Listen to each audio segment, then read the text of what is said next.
Today I want to share with you 8 reasons that I love to heat with wood. Hey everybody, Chad Cruiser here with Health and Homestead. And the first reason that I like having a wood stove, or maybe someone might enjoy having a fireplace, but even more so a wood stove, is the radiant heat that you get out of it. There's really just nothing like it, because if you're using a typical HVAC system, forced air in your house, I mean, that's nice. It costs a lot of money, number one, but as you're heating that way, it heats up the air, it forces the air out, and for a time it's warm enough, and then it starts to cool down, and then it turns back on. But it typically doesn't do much to heat like your couch, your sofa, your chair, the rest of the house. But when you use a wood stove, what happens is the walls are heated, the floor is heated, even the ceiling is heated, and the furniture that you sit in, it just has a warmth to it that when you live up in the cold regions like I do, it's cold in the winter. I mean, it's simply cold. But having your house warm to the core, that radiant heating, I've got to say there really is just nothing like it. But let's go on to number 2. Number 2 is that I really enjoy working with the wood itself, whether it's the felling of the trees right in the beginning, the bucking, and cutting up the tree itself, and then going through all that effort and cutting it into cordwood, and then finally the splitting process, and then it has to be seasoned. The whole work of getting it ready and bringing it in the house, it's just a great experience. I got to admit, there's felling trees, I'm mixed with an awe for the power of the tree. When you see a large tree go down, there's an awe that takes place during that. But there's also an excitement, but I got to admit there's a fear too, because you do that wrong, and that tree can jump the stump, and it can crush you, it can pin you to the ground. I mean, there's a real reverence and respect for nature as a result of it, but I love that whole process, and I think that's number 2. But let's go on to number 3.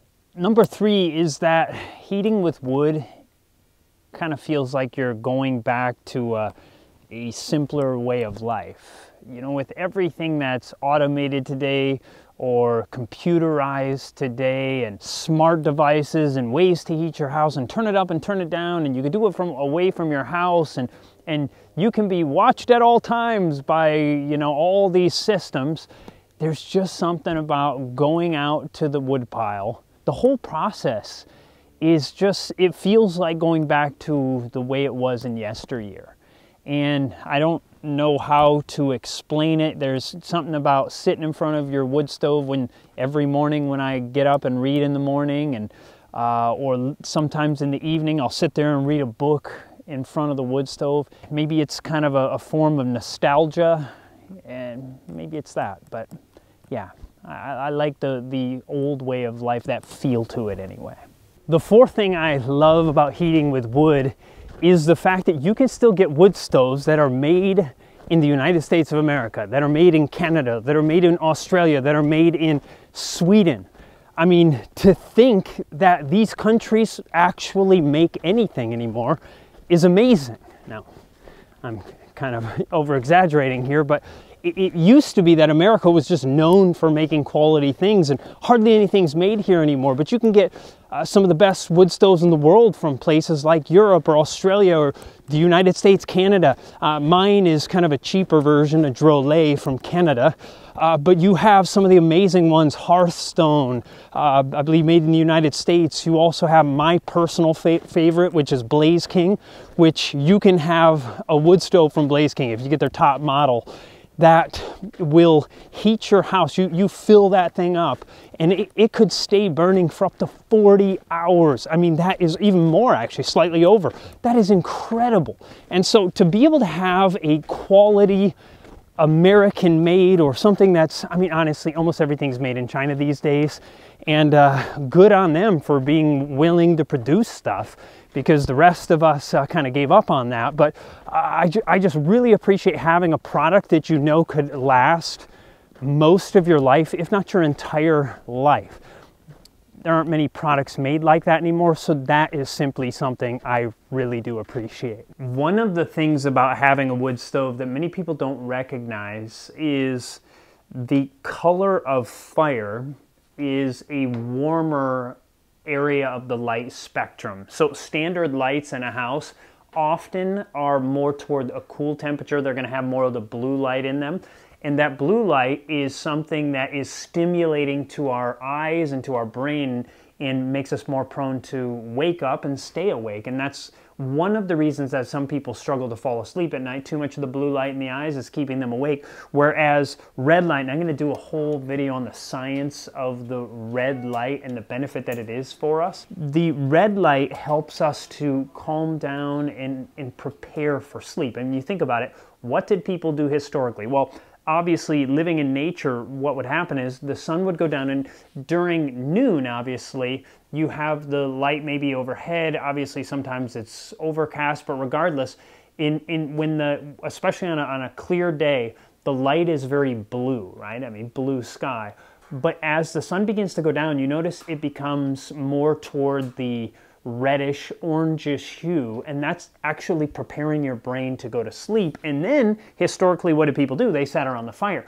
And the fire is a light that will enhance your ability to sleep instead of detracting from it like standard lights that you would have in your house. And that's why you can actually get light bulbs. You can get maybe a lamp where you get a light bulb that's the same color temperature as fire. And if you're someone that struggles sleeping, or you just want to prepare as evening comes, you can turn on that light that is the color of fire, and that's going to help you to prepare for bed. And that's why sitting by one of these things and reading at night, I mean, it's just a great experience. Number 6 is that I love to have a hot house. Now, you say, yeah, well, okay, everybody likes a warm house in the winter, but this is what I mean.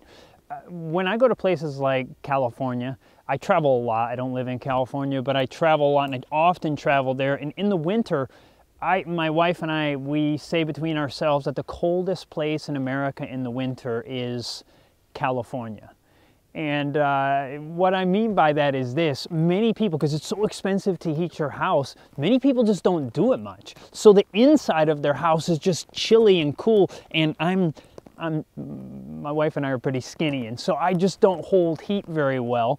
And so I like to have my house warm. So even though I live in a very cold climate, in the winter, my house, my wife and I, we keep it kind of ridiculously hot. We keep it between like 75 to 80 degrees in our house, and it's not very hard because, you know, we have a decent sized wood stove and we don't have that big of a house. The point is, if I were using forced air, if I were using a typical HVAC system, I would feel like I was wasting money by turning my thermostat up to 75 or 80 degrees. I would just feel like I'm just throwing money out the window. When you use a wood stove, you can keep it as hot as you want. And what I like about that is that keeps me warm to the core in the winter. And because my body is warm to the core, when I come outside on a cold, snowy day like today, it's not that big of a deal. But when you're in a house and it's cool inside, and then you have to go outside, unless you're working really hard, it's just super, super cold. It's hard to stay warm, but we keep our house as warm as we want, as comfortable as we want. You don't have to have it that hot. We just like it that hot, and we love it. And you're kind of saving money through the process. Number 7 is one of my favorite things about it, is the fact that wood heat is super, super cheap if you do the work yourself. Now, if you do it like my old friend who grew up Amish, you could do it with a saw, a crosscut saw that you have for years on end, and you have an old axe or a maul, and that's going to cost you near nothing every year. But if you're someone like me where you're using a splitter, you're using a chainsaw, it's going to cost you every year, because you're going to have the upkeep to your saw, upkeep to your splitter, you're going to use fuel in them. So I mean, maybe every year you can get by if you average it out with a splitter. And I used to simply use a maul. That's all I used, and I was able to heat my house with that. But obviously, for time's sake, it is, somebody actually gifted me a splitter, and that has been a super, super blessing to help me try to get ahead. But nevertheless, if you look at using those, that's probably going to cost you, I'm just thinking over the long haul, maybe $100 bucks a year, 150 bucks a year with fuel and chains and everything. I'm just guessing. But compare that to, I don't know what it would be by you, but I'm guessing for many people, they might be spending $1,500, $1,600 bucks a year or more for propane or for a friend of ours does electric heating. So it's way, way cheaper, and I love the fact that we're able to save so much money. Yeah, there's a lot of sweat equity that goes into it. I mean, a lot. It takes a ton of work to do this, but I'll be honest, I enjoy work. I enjoy doing that, so that's not a negative to me. That just, you know, helps you have better health. And number 8, which to me is really the most important of all of them, is the freedom that my wife and myself have because of being able to heat with wood. We get all of our wood locally harvested. And what do I mean by that? Meaning I cut down the trees right here on our own property. I mean, there's plenty of wood here. I live in a forest. I live right next to the national forest. And I mean, I don't cut any wood out of there. I don't need to. I have plenty. You can just see it all around me. And having the freedom to be able to go out and do this and know that I'm going to be able to stay warm in the winter. And I don't know, there's just something about it in the mind that right here you have the tools to live, to exist. If you have a spring or a well, and if you have a wood stove in your house, you can cook your food, you can heat your house. If you have land that you can grow food, there is a freedom to that. And that's really one of the main reasons that I moved to the country, was for a level of freedom that you really don't have in the city. And so for me, that's really it. Maybe you have some reason that you like it also. I'd love to hear your thoughts down in the comments section. Share them down below. If you like this video, hit the subscribe button, hit the bell notifications. God bless and have a fantastic day.